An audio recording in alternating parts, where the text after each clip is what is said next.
जोहार दोस्तों, आज की क्लास में हम लोग झारखंड जीके का प्रैक्टिस सेट करेंगे और इसको एक सीरीज के रूप में लेकर के चलेंगे, क्योंकि इस प्रैक्टिस सेट में मैंने वैसे प्रश्नों को शामिल किया है जो कि विभिन्न प्रतियोगिता परीक्षाओं में झारखंड में पूछे गए हैं और झारखंड जीके से संबंधित हैं। कई बार ऐसा होता है कि क्वेश्चंस जो हैं, कई क्वेश्चन ऐसे होते हैं जो रिपीट कर दिए जाते हैं, तो और फिर इससे आपको ये भी पता चलता है कि क्वेश्चन पूछे जाने का लेवल क्या है, कहाँ से कितने क्वेश्चन पूछे जा रहे हैं, किस विषय से।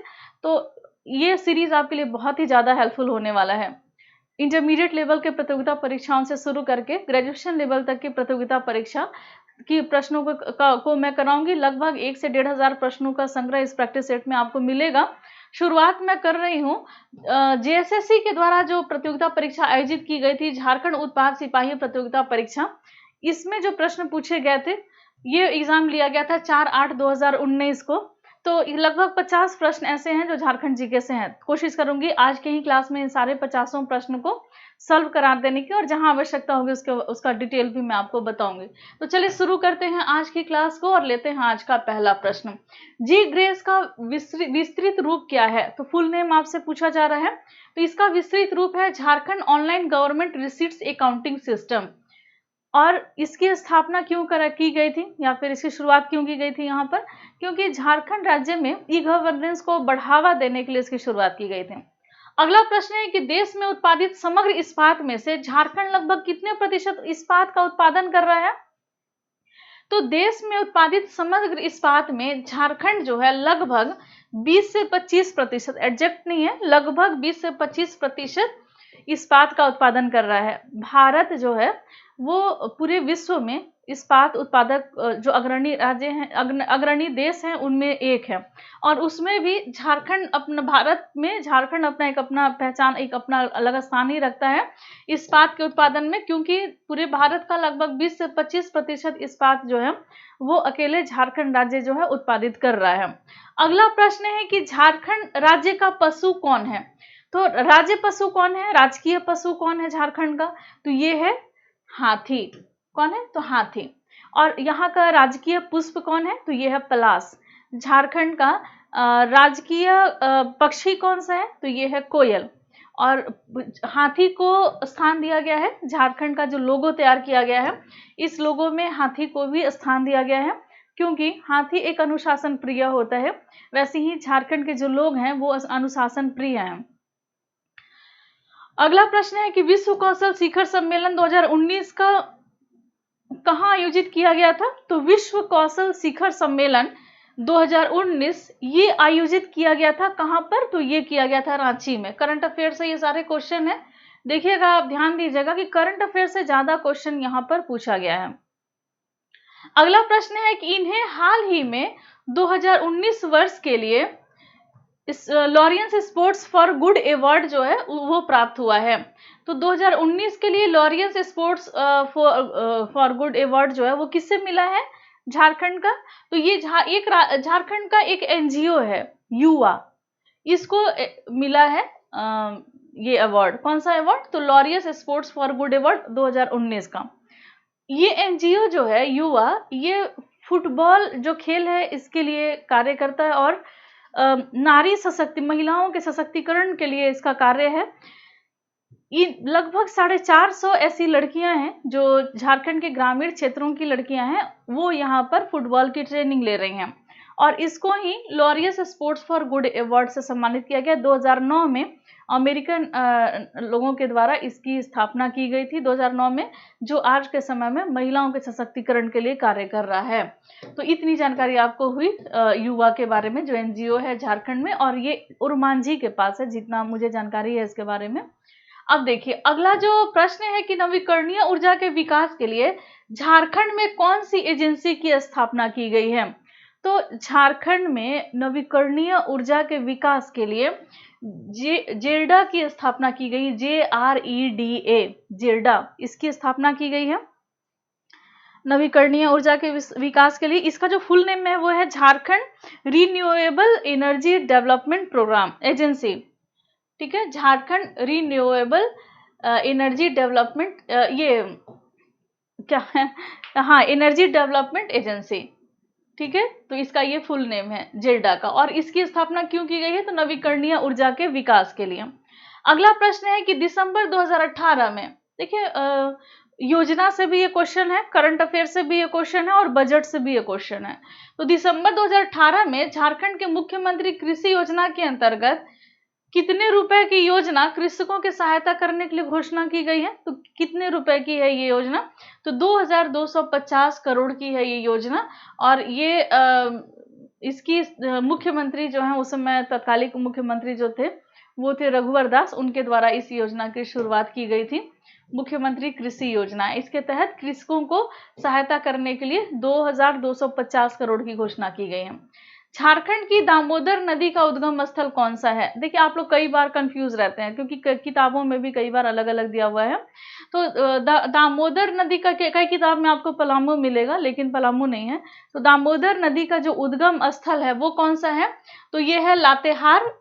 अगर किताब में ऑप्शन में छोटा नागपुर का पठार दिया रहे तो ये भी सही है, लेकिन अगर ये कहाँ पर इस उद्गम है तो लातेहार के छोटा नागपुर पठार से ये निकलती है दामोदर नदी। और झारखंड में प्रवाहित होने वाली ये दामोदर नदी सबसे लंबी नदी है जो झारखंड में प्रवाहित होती है, और प्रदूषित नदी भी है सबसे अधिक ये दामोदर नदी। अगला प्रश्न है कि निम्न में से एक ने 2010 में राष्ट्रमंडल खेलों में स्वर्ण पदक जीता था। तो इनमें से किसने राष्ट्रमंडल खेलों में स्वर्ण पदक जीता था? नाम है मिसाल बेंजामिन लकड़ा, लक्ष्मी पड़िया, दीपिका कुमारी और प्रतिमा कुमारी। तो 2010 के राष्ट्रमंडल खेल में दीपिका कुमारी ने स्वर्ण पदक जीता था। और दीपिका कुमारी ने हाल ही में एक इतिहास रचा है। इसमें हुआ क्या कि पेरिस में एक खेल आयोजित किया गया था जो तीरंदाजी का वर्ल्ड कप था, और इसमें इन्होंने गोल्ड मेडल जीता है और पूरे विश्व के रैंकिंग में इन्होंने पहला स्थान भी प्राप्त कर लिया है।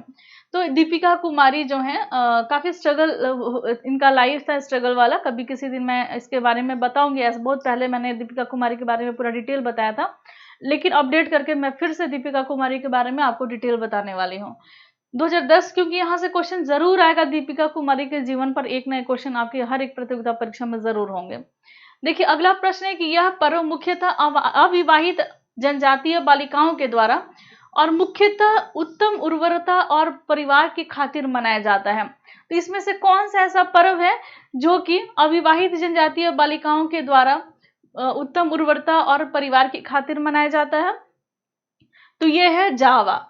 जावा पर्व जो है वो, इसमें क्या होता है कि बालों की टोकरी में नए अनाज जो होते हैं वो बोए जाते हैं, और वो जिस तरीके से वो निकलता है तो उससे रिलेट किया जाता है आम जीवन को, और फिर अविवाहित जनजातीय बालिका, आदिवासी बालिकाओं के द्वारा ये पर्व जो है वो मनाया जाता है। अगला प्रश्न है निम्न कथन की सहायता से पर्व की पहचान करें। अब देखिए मैंने आपको कई बार बताया कि पर्व से क्वेश्चन कैसे पूछे जाएंगे, तो आपको उसका विधि विधान दे देगा और उस विधि से क्वेश्चन पूछ दिया जाएगा कि इस विधि से कौन से पर्व मनाए जाते हैं, और ऐसे ही क्वेश्चन आएंगे दोस्तों, ठीक है। तो निम्न कथन की सहायता से पर्व की पहचान कीजिए। तो इसमें क्या है, तो गांव का पुजारी मिट्टी के 3 पात्र को लेता है, 3 पात्र लेगा मिट्टी का, और क्या है इसमें उन्हें ताजे पानी से भर देता है, यहाँ ताजे पानी से भर देगा।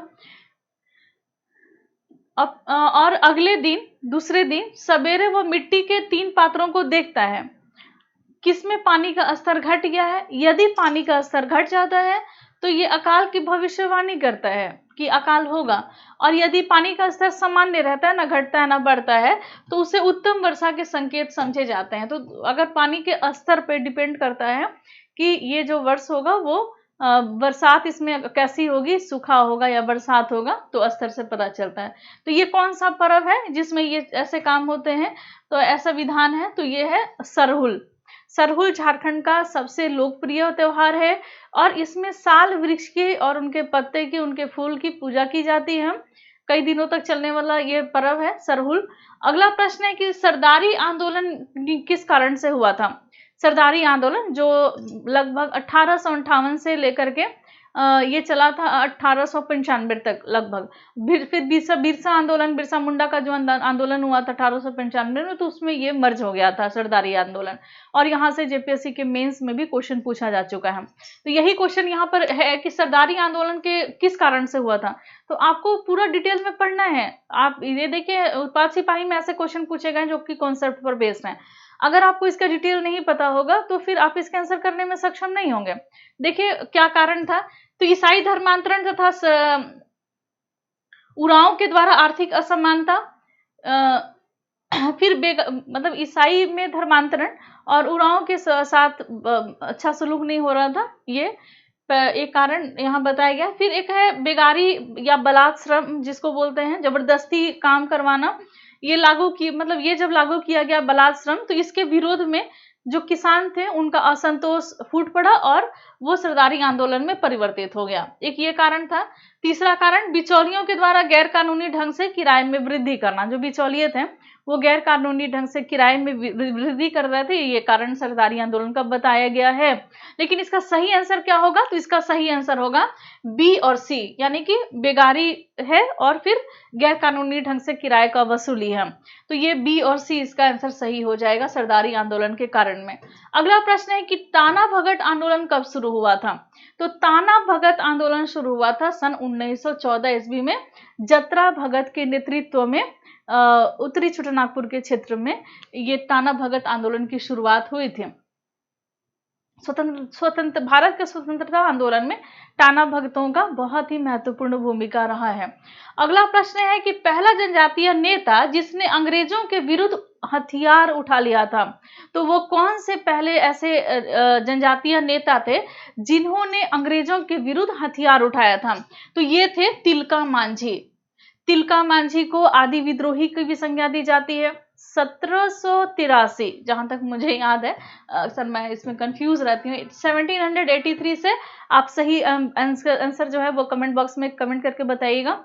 1783 से 1785 के बीच में तिलका विद्रोह जो था वो इनके नेतृत्व में हुआ था, तिलका मांझी के। इन्होंने क्लीवलैंड की तीर से हत्या कर दी थी, जिस कारण से इनको 1785 में भागलपुर में बरगद के पेड़ पर फांसी लगा करके इनको फांसी लगा दी गई थी। और आज भी ये जो जगह है भागलपुर में, ये तिलका मांझी चौक के नाम से ये जगह जाना जाता है। तो पहला जनजातीय नेता कौन थे जिन्होंने अंग्रेजों के विरुद्ध हथियार उठा लिया था? तो ये थे तिलका मांझी। अब अगला प्रश्न है कि मैथन बांध निम्न में से कहां पर स्थित है? तो जो बांध देखिए दामोदर नदी, ये बराकर नदी पर बना हुआ बांध है ये, और डीवीसी दामोदर जो नदी घाटी जो निगम है, तो डीवीसी दामोदर डीवीसी के अंतर्गत ये आता है मैथन बांध, और बराकर नदी पर स्थित ये बांध है। लेकिन है कहां पर, ये क्वेश्चन पूछा गया है। तो ये है धनबाद में। अगला प्रश्न है कि अरुणा मिश्रा क्या है? तो अरुणा मिश्रा जो है वो क्या धनुर्धर है, यानी कि तीरंदाज है, या मुक्केबाज है, या भारोत्तोलक है, या हॉकी की खिलाड़ी है? तो जो अरुणा मिश्रा है वो है मुक्केबाज। कौन है ये? तो अरुणा मिश्रा मुक्केबाज है। तो स्पोर्ट्स से देख रहे हैं बहुत सारे क्वेश्चन आ रहे हैं, करंट से भी निकल के आ रहे हैं, और ये परंपरागत क्वेश्चन भी हैं। 2010 में जो राष्ट्रमंडल खेल आयोजित किया गया था उससे भी क्वेश्चन है। देखिए अब अगला प्रश्न है कि लांस नायक एल्बर्ट एक्का की मृत्यु निम्न युद्ध लड़ते हुए हो गई थी। परमवीर चक्र विजेता थे लांस नायक एल्बर्ट एक्का, और देखिए रांची और गुमला से इनका संबंध रहा है, और झारखंड का नाम इन्होंने रोशन कर दिया। और झारखंड के विभूतियों में आपको इनके बारे में भी पढ़ना है। तो लांस नायक एल्बर्ट एक्का की मृत्यु कौन से युद्ध को लड़ते हुए हो गई थी? तो ये है भारत पाक युद्ध 1971 में।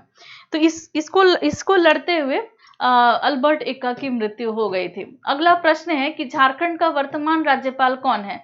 तो अभी झारखंड के, चूंकि उस समय का भी करंट अफेयर से ही क्वेश्चन था, लेकिन वही राज्यपाल अभी भी हैं। कौन है ये? तो द्रौपदी मुर्मू। तो झारखंड की वर्तमान राज्यपाल कौन है? द्रौपदी मुर्मू। अगला प्रश्न है कि कार्तिक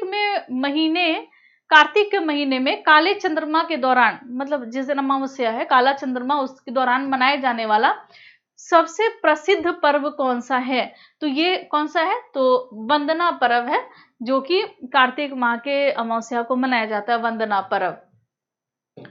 पशुओं के सम्मान में मनाए जाने वाला ये पर्व है। वंदना चित्रकारी भी इस पर्व की खुशी में बनाई जाती है दीवारों पर। यह एक लोक नृत्य है। जिस अगला प्रश्न है 21 नंबर का, मैं कोशिश करूंगी 50 क्वेश्चन आज के में करा दूं। ये एक लोक नृत्य है जिसका निष्पादन विवाह के दौरान दूल्हे के परिवार में किया जाता है। तो कौन सा इसमें है जो लोक नृत्य है और दूल्हे के परिवार में विवाह के दौरान किया जाता है, दुल्हन के परिवार में नहीं होता, दूल्हे के परिवार में होता है। तो ये है डमकच। डमकच एक लोक नृत्य भी है, एक नाटक भी है और दूल्हे के परिवार में ये नृत्य होता है। जब बारात चली जाती है लड़की के यहाँ, तो फिर रात में पूरी रात जो घर की महिलाएं होती हैं, महिलाओं के द्वारा इसका प्रस्तुतिकरण होता है और दर्शक भी इसकी महिलाएं ही होती हैं। तो रात भर महिलाएं जो हैं वो इसका कार्यक्रम करती हैं, नाचती हैं, गाती हैं, नाटक करती हैं, डमकच करती हैं, जिससे कि वो रात भर जगी रहती हैं। देखिए अगला प्रश्न है कि निम्न में से एक भारतीय आर्य भाषा नहीं है। अब देखिए भाषा से आप लोग पूछ रहे हैं कि भाषा से कैसे क्वेश्चन पूछा जाएगा, तो यही क्वेश्चन आपको जितनी भी झारखंड की जनजातियां हैं उनकी भाषा किससे संबंधित है ये आपको याद रखना है। जैसे कि देखिए निम्न में से भारतीय आर्य भाषा नहीं है, तो आपको इसकी जानकारी होगी पूरी तरह से कि क्या अंगिका जो है वो आर्य भाषा है या नागपुरी वो किस तरीके की भाषा है, कोरबा किस तरीके की भाषा है, सादरी किस तरीके की भाषा है, किस कैटेगरी में आता है, तो ही आप इसका आंसर कर पाएंगे। इसका आंसर जो है वो है कोरबा। कोरबा जो है ये भारतीय आर्य भाषा नहीं है और बाकी जितनी भी यहाँ ऑप्शन में दिए गए सभी भारतीय आर्य भाषा है। कोरबा ऑस्ट्रो एशियाटिक भाषा परिवार से संबंधित है। अगला प्रश्न है कि संथाली लिपि ओल चिकी का आविष्कार किसने किया। देखिए संथाल जनजाति में जिस लिपि का प्रयोग किया जाता है, जिस लिपि, वो है ओल चिकी लिपि। ओल चिकी लिपि का आविष्कार किए हैं पंडित रघुनाथ मुर्मू ने और संथाल जनजाति झारखंड की सबसे अधिक जनसंख्या वाली जनजाति है। इनकी भाषा जो है वो है संथाली और ओल चिकी लिपि इनकी है। अगला प्रश्न है कि अभ्रक की खाने अधिकतर निम्न जिले में पाई जाती है। तो किस जिले में, तो गिरिडीह और कोडरमा में अधिकतर अभ्रक की खाने जो है पाई जाती हैं। तो ए और बी दोनों इसका आंसर सही हो जाएगा, दुमका में नहीं। अगला प्रश्न है कि 2011 की जनगणना के अनुसार झारखंड का सबसे कम जनसंख्या वाला जिला कौन सा है। तो 2011 की जनगणना के अनुसार झारखंड का सबसे कम जनसंख्या वाला जिला जो है वो है लोहरदगा और जनगणना 2011 के अनुसार सबसे अधिक जनसंख्या कहां पर तो यह है रांची में। कहां पर है, तो यह है रांची में। अगला प्रश्न है कि संयुक्त राष्ट्र विकास कार्यक्रम के द्वारा तैयार की गई बहुविमीय निर्धनता सूचकांक 2018 की रिपोर्ट तथा ऑक्सफोर्ड निर्धनता और मानव विकास पहल झारखंड के बारे में निम्न अभिमत व्यक्त करते हैं। तो ये जो रिपोर्ट आई है संयुक्त राष्ट्र विकास कार्यक्रम के द्वारा, यूएनडीपी जिसको बोलते हैं, उसके द्वारा बहुविमीय निर्धनता सूचकांक 2018, इस रिपोर्ट के अनुसार ऑक्सफोर्ड निर्धनता और मानव विकास पहल झारखंड के बारे में ये बताया कि झारखंड ने अधिकतम विकास प्रदर्शित किया है। तो क्या इसका यही कथन सही है कि झारखंड ने अधिकतम विकास यहाँ पर दिखा है झारखंड में। अगला प्रश्न है कि झारखंड की कृषि अर्थव्यवस्था की विशेषता निम्न द्वारा बनाई गई है। अब आपको ये जानना जरूरी है इस क्वेश्चन के आंसर को करने के लिए कि झारखंड की कृषि किस तरीके की है, कैसी कृषि है। तो आपको जब तक इसके बारे में पूरी जानकारी नहीं होगी आप इसका आंसर नहीं कर पाएंगे। देखिए क्या है, झारखंड की कृषि अर्थव्यवस्था जो है वो विशेषता निम्न द्वारा बनाई गई है। क्या है, तो ये प्रकृति पर निर्भर है। तो सही बात है, बरसात में निर्भर है क्योंकि सिंचाई का जो प्रमुख साधन है वो वर्षा ही है। वर्षा अच्छी होगी तो कृषि भी अच्छे होंगे, क्योंकि यहाँ पर जो है नदियां जो है वो वर्षवाहिनी नहीं है, वर्षा पे आधारित ये सारी नदियां हैं और बरसात के दिन में यहाँ जल बना रहता है, लेकिन अब बाकी दिनों में यहाँ सूखा रहता है। तो सिंचाई करने में भी मुश्किल है, नहरें निकालना मुश्किल होता है, पठारी क्षेत्र है यहाँ पर। तो तालाब के द्वारा अधिक सिंचाई होती है, कुओं के द्वारा अधिक सिंचाई होती है, लेकिन सूखा अधिक होने के कारण जल की उपलब्धता सही नहीं होती। और जल जो होता है आप उसको सही तरीके से सहेज के नहीं रख सकते हैं, पठारी जगह है तो बह के निकल जाता है वो बाहर दूसरे राज्यों में। तो प्रकृति पर निर्भरता बहुत ज्यादा है। मतलब बहुत कम निवेश किए जाते हैं यहाँ के कृषि में। मुख्य फसल के रूप में धान ही एक एकल फसल है, अन्य फसलों को बहुत ज्यादा महत्व नहीं दिया गया है। पहला जब सबसे अधिक धान की खेती होती है, फिर मक्के की खेती होती है, उसके बाद गेहूं का स्थान आता है। फिर अपर्याप्त सिंचाई सुविधाएं तथा लघु और सीमांत ज्योतिर क्षेत्र, मतलब सिंचाई की सुविधा बहुत अच्छी नहीं है, और सीमांत मतलब खेत के जो आकार जो भी होते हैं वो थोड़े छोटे छोटे होते हैं।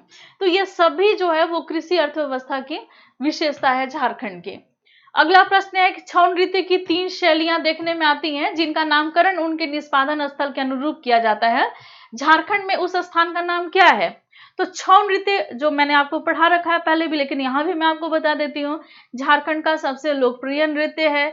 और झारखंड का में सरायकेला जो जगह है जो कोल्हान प्रमंडल के अंतर्गत आता है, तो छौ नृत्य का उद्गम यहीं से हुआ है, इसीलिए इसको सरायकेला छौ के नाम से जाना जाता है। लेकिन छौ नृत्य के 3 प्रकार हैं, सरायकेला छौ, पुरुलिया छौ और मयूरभंज छौ। ये इन जगहों पर उड़ीसा और पश्चिम बंगाल के इन क्षेत्रों पर शुरुआत कहाँ से हुई जाने की, तो सरायकेला से ही जन्म हुआ छौ का, और ये वहां तक प्रसारित हुआ। विदेशों में भी इसका मंचन होता है छौ का। सुधेंदु नारायण सिंह जो यहाँ के राजा थे और राजकुमार थे, उन्होंने इसका मंचन विदेशों में भी किया है। तो और अब काफी लोकप्रिय है। 2010 में इसको विरासत नृत्य में मतलब शामिल भी किया जा चुका है। छौ नृत्य को मुखौटे मतलब मुखौटा लगा करके नृत्य होता है, बहुत ही खूबसूरत नजारा जो है और दृश्य है, बहुत ही अच्छा शौर्य, वीरता, तेज, इन सब का ये प्रतीक है छौ नृत्य। अगला प्रश्न है उरांव कम्बकट है। देखिए ये इसी में क्वेश्चन ये पूछा गया था, तो मैंने इसको बहुत ज्यादा सर्च किया था। तो कम्बकट क्या होता है? तो इस तरीके के क्वेश्चन भी इसका भी सामना करने के लिए आप लोग तैयार रहिए। पूछ दिया जाएगा है क्या चीज ये कम्बकट। तो कम्बकट क्या है? चित्रकला है या नृत्य है या भोजन है, जनजातियों के आभूषण है? तो कम्बकट एक चित्रकला है।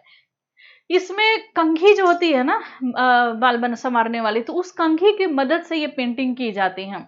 और पेंटिंग करने का जो तरीका है, जैसे कि एक ये पोस्ट मतलब अगर आपको दीवार पे पेंटिंग करनी है तो इस पे मिट्टी के लेप चढ़ाए जाते हैं, फिर उसको कलर किया जाता है ब्लैक से, फिर उसके ऊपर येलो कलर से कलर करके फिर कंघी से ऐसे ऐसे उकेरा जाता है, तो नीचे का जो कलर है वो ऊपर उभर के आता है। जैसे ब्लैक कलर हो गया, येलो के नीचे से आएगा उभर के, और कंघी के माध्यम से वो पेंटिंग किए जाते हैं। तो यही होता है कम्बकट पेंटिंग। उरांव जनजाति में कम्बकट जो है वो काफी प्रचलित है और ये एक चित्रकला है कम्बकट। अगला प्रश्न है कि झारखंड के इस लोक नृत्य का नाम एक वृक्ष के नाम पर पड़ा है। वो कौन सा लोक नृत्य है जो वृक्ष के नाम पर है? तो आपको पता होना चाहिए इसके बारे में। पाइका, तो ये नहीं है, ये गलत है, पाइका नहीं है। करम, करम जो पर्व है, ये करम का एक पेड़ भी होता है और इसी पेड़ की जो डाली होती है उसको गाड़ दिया जाता है अखड़ा में, और उसके चारों तरफ ये नृत्य जो होता है करम नृत्य, 3 डालियां ऐसे गाड़ दी गई और इसी के चारों तरफ रात भर करम नृत्य जो होता है वो किया जाता है। तो करम नृत्य भी है और करम जो है वो वृक्ष भी है, तो इसी वृक्ष की डाली के आसपास ये नृत्य होता है। अगला प्रश्न है कि निम्न में से चित्रकला की एक शैली नहीं है, आपको यह बताना है कि इनमें से कौन सी चित्रकला की एक शैली नहीं है। तो उरांव भित्ति चित्र ये एक चित्रकला की शैली है। जादू पटिया ये भी है। संथाल जनजाति में सबसे लोकप्रिय जो चित्रकला है वो है जादू पटिया। फिर लहसुआ ये भी है, माफ कीजिएगा ये नहीं है, यही आंसर है कि ये चित्रकला नहीं है। तो ये क्या है? तो ये नृत्य है, झारखंड के लोक नृत्य है और संगीत भी है लहूसा। संथाल भित्ति चित्र ये भी चित्रकला है। अगला प्रश्न है कि झारखंड भारत के समग्र खनिज संसाधनों में लगभग कितना प्रतिशत का हिस्सा है? तो लगभग 40% हिस्सा है समग्र खनिज में, खनिज संसाधन में पूरे भारत का। जैसे कि पूरा भारत है, भारत के समग्र पूरे भारत के लगभग 40% खनिज संसाधन वो कहां पर है? तो वो झारखंड में ही है। अगला प्रश्न है कि झारखंड में भारत के निम्न का 26% आरक्षित भंडार है। आपने देखा कि खनिज से कितने क्वेश्चन आ रहे हैं, स्पोर्ट्स से कितने क्वेश्चन आ रहे हैं, आर्ट एंड कल्चर में जो नृत्य शामिल किया गया है उससे कितने क्वेश्चन आ रहे हैं, पर्व त्योहार से कितने क्वेश्चन है, करंट अफेयर से कितने क्वेश्चन है। आप सब इसको चेक करते रहिएगा, लेवल क्या है क्वेश्चन पूछे जाने का, यही रीजन है प्रीवियस ईयर के क्वेश्चन बैंक कराने का। देखिए झारखंड में भारत के निम्न का 26% आरक्षित भंडार है। तो लौह अयस्क का लगभग यहाँ पर 26% आरक्षित भंडार है, घटता बढ़ता रहता है। मैं आपको नेक्स्ट क्लास में ये बताऊंगी कि किसका कितना प्रतिशत है, क्योंकि मुझे कल ही मैसेज मिला है ये कराने के लिए, तो मैं आपको नेक्स्ट क्लास में इसको करा दूंगी किसी दिन। 2011 के जनगणना के अनुसार झारखंड राज्य की साक्षरता दर है कितना? तो 2011 की जनगणना के अनुसार झारखंड राज्य की साक्षरता दर है वो 66.41% है। जनगणना से भी क्वेश्चन आ रहा है अच्छा खासा 2011 की जनगणना से। अगला प्रश्न है कि स्थान के आधार पर निम्न में से बेमेल की पहचान करें। बेमेल आपको बताना है, तो इसके लिए जरूरी हो जाता है कि आपको कौन से जलप्रपात कहां पर है ये आपका क्लियर रहे, ठीक है। तो दसम जलप्रपात ये कहां पर है? तो ये रांची में है। सदनी जलप्रपात, जोनहा जलप्रपात कहां पर है? तो जोनहा जलप्रपात रांची में है, और पंचघाघ जलप्रपात भी रांची में है। तो ये सभी एक जगह पर है रांची में, लेकिन सदनी जलप्रपात ये गुमला में है, तो ये थोड़ा ऑड वन हो जाता है, तो इसका आंसर हो जाएगा सदनी जलप्रपात। तो देखिए कैसे क्वेश्चन आ रहे हैं, तो सारे यही सब क्वेश्चन होता है जो पूरा फैक्ट पे नहीं होता है, बेस्ड कॉन्सेप्ट पर बेस्ड होता है। आपके अच्छे से क्लियर होंगे, सारे जलप्रपात क्लियर होगा तो फिर आप इसके आंसर कर सकते हैं। अगला प्रश्न है कि झारखंड के उत्तर में डैश की सीमाओं से लगा हुआ है। तो झारखंड के उत्तर में कौन सा राज्य है? तो यहाँ पर है बिहार, यहाँ पे क्या है छत्तीसगढ़, यहाँ पे क्या है उड़ीसा, ठीक है उड़ीसा है यहाँ पर, और यहाँ पे क्या है पश्चिम बंगाल, पूरब में पश्चिम बंगाल है, और यहाँ उत्तर प्रदेश है। तो ये हो गया अलग 5 राज्यों से झारखंड जो है वो गिरा है, बिहार, उत्तर प्रदेश, छत्तीसगढ़, उड़ीसा और पश्चिम बंगाल। और यहाँ आपसे क्वेश्चन पूछा गया है कि उत्तर में कौन सा राज्य है? तो ये है बिहार। तो ये हो गया आपका। अगला प्रश्न है, थोड़ा इसको मैं इरेज कर दूं नहीं तो आप बहुत दिक्कत हो जाएगी आपको समझने में। अगला प्रश्न है कि झारखंड सिंहभूम ट्रस्ट जोन नाम जो है वो विख्यात सिंहभूम ट्रस्ट जोन नामक विख्यात 167 किलोमीटर के आकार की महत्वपूर्ण खनिज भंडार गृह निम्न का पारगमन करता है। तो 167 किलोमीटर आकार का लंबा खनिजों का भंडार गृह है, तो ये आता है सिंहभूम ट्रस्ट जोन में। तो आपसे पूछा जा रहा है कि कौन कौन से जिले इसके अंतर्गत आ जाते हैं? तो इसके अंतर्गत आ जाता है पूर्वी सिंहभूम, पश्चिमी सिंहभूम और सरायकेला खरसावां। ये तीनों जिले जो हैं वो आ जाते हैं, और ये तीनों कोल्हान प्रमंडल का ही हिस्सा है। कोल्हान प्रमंडल का ही है पूर्वी सिंहभूम, पश्चिमी सिंहभूम और सरायकेला खरसावां, ये 3 जिले कोल्हान में आते हैं, और ये सिंहभूम ट्रस्ट जोन के नाम से भी जाना जाता है।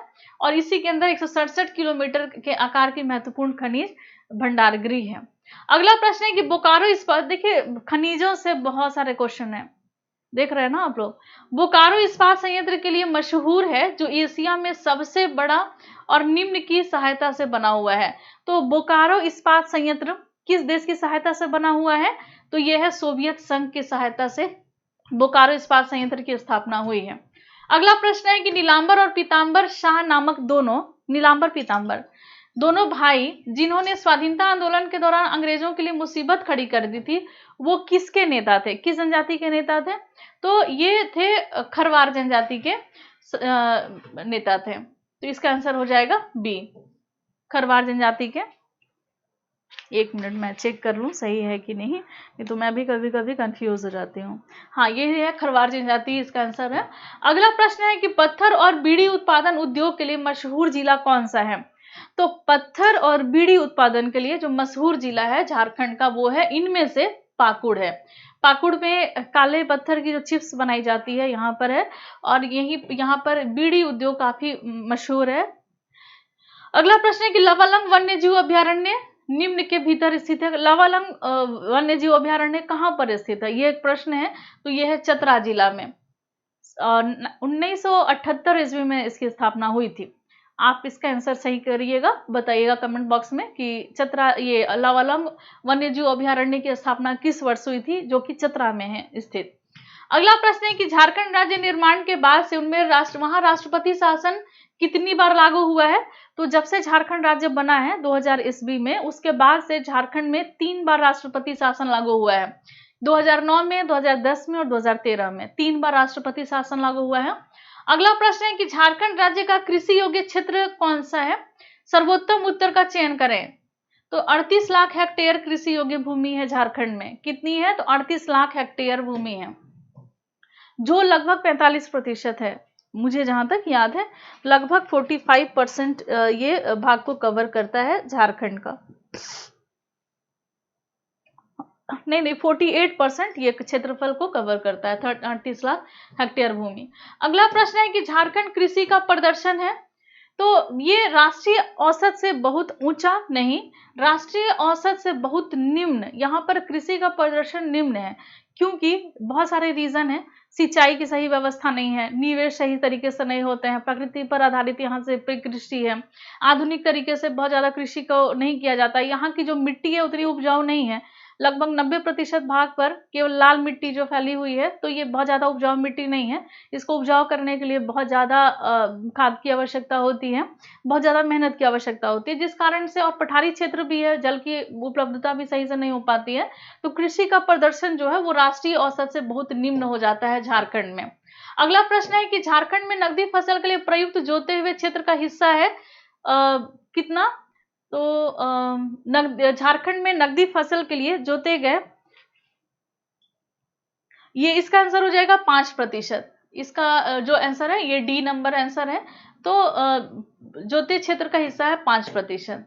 अगला नकदी फसल जो जिसमें गन्ना भी आता है, ये नकदी फसल है, सब्जी गन्ना। अगला प्रश्न है कि मुख्यमंत्री रघुवर दास के द्वारा प्रारंभ की गई सौभाग्य योजना का उद्देश्य झारखंड राज्य के आसपास सभी गांवों को क्या उपलब्ध कराना है, झारखंड के गांवों में क्या उपलब्ध कराना है सौभाग्य योजना के अंतर्गत, तो ये है बिजली उपलब्ध कराना है सभी गांवों में। अगला प्रश्न है लाल की घाटी के नाम से विख्यात लाल की घाटी चुट्टू-पालू घाटी किस जिले में स्थित है, तो लाल की घाटी के नाम से विख्यात चुट्टू-पालू घाटी जो है वो रामगढ़ में स्थित है।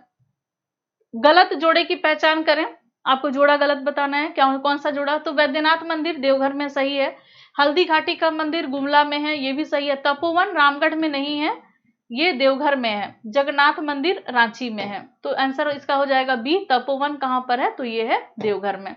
मैंने एक तपोवन रांची में भी देखा है, तपोवन मंदिर, मैं कई बार वहां गई हूँ। कुछ ही दिन पहले वहां के पुजारी की मृत्यु हुई, बहुत ज्यादा उम्र वाले थे, तो उनकी तपोवन मंदिर एक रांची में भी है, लेकिन जिस तपोवन की यहाँ पर बात हो रही है वो देवघर में है। अगला प्रश्न है अभिलिखित वन क्षेत्र झारखंड के डैश भौगोलिक क्षेत्र का निर्माण करता है, तो झारखंड में कितना वन क्षेत्र है, तो ये है 29.62% है, 29.62, तो इसका आंसर हो जाएगा या तो इनमें से कोई नहीं, अगर पॉइंट यहाँ 62 रहता तो ये सही रहता, 61% दिया हुआ है। अगला प्रश्न है कि झारखंड के वन कोटियां कितनी है, तो ये सभी हैं, यानी कि उष्णकटिबंधीय आर्द्र पतझड़ी वन भी यहाँ पर है, उष्णकटिबंधीय शुष्क पतझड़ वन भी यहाँ पर है, और उप उष्णकटिबंधीय विस्तृत पर्वतीय वन भी यहाँ पर है, तो ये सभी तरह के वन की कोटि जो है थोड़ा बहुत कम बेस यहाँ पर झारखंड में पाए जाते हैं। तो आज की क्लास में आपने उत्पाद सिपाही में पूछे गए विभिन्न प्रश्नों को जाना जो झारखंड जीके से था, और 50 प्रश्न आज कंप्लीट हुए। नेक्स्ट क्लास में हम लोग और भी अलग दूसरे प्रतियोगिता परीक्षा, इसके अलावा पंचायत सचिव वाले क्वेश्चन को भी ले लेंगे कि पंचायत सचिव में कैसे क्वेश्चन पूछे गए थे झारखंड जीके से। उम्मीद है कि आपको आज की क्लास सही लगी होगी, अच्छी लगी होगी, तो कमेंट जरूर करके जरूर बताइएगा। जो क्वेश्चन मैंने इस बीच में पूछा है उसके भी आंसर आप जरूर कीजिएगा। तो आज बस इतना ही, मिलते हैं नेक्स्ट क्लास में, लेते हैं आपसे विदा, धन्यवाद।